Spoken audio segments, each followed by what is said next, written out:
நம்ம இன்றைக்கி என்ன பார்க்க போகிறோம்னா முட்டை தோசை கருவேப்பிலை பொடி போட்டு வாங்க எப்படி பண்ணுறது பார்த்துடலாம்.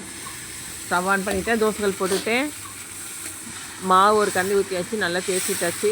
இப்போ முட்டையை எடுத்து உடச்சி ஊற்றிக்கலாம்.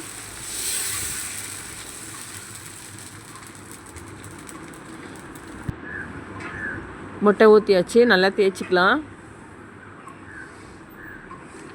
இப்போ கருவேப்பிலை பொடி ஃபுல்லாக தூவிக்கலாம்.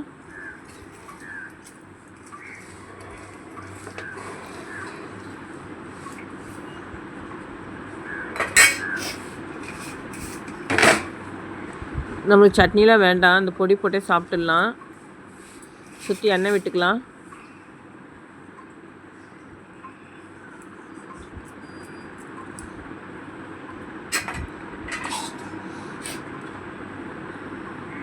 இப்போ நல்லா செவந்துச்சு, திருப்பி போட்டுக்கலாம்.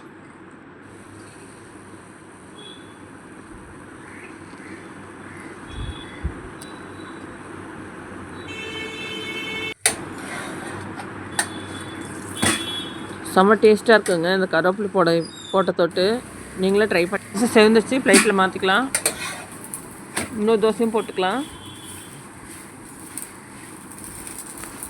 இந்த மாதிரி பிள்ளைங்களுக்கு பண்ணி கொடுங்க. குழந்தைங்க வேணான்னு சொல்ல மாட்டாங்க, விரும்பி சாப்பிடுவாங்க. இந்த வீடியோ உங்களுக்கு பிடிச்சிருந்தா லைக் பண்ணுங்கள், சப்ஸ்கிரைப் பண்ணுங்கள், கமெண்ட் பண்ணுங்கள், ஷேர் பண்ணுங்கள்.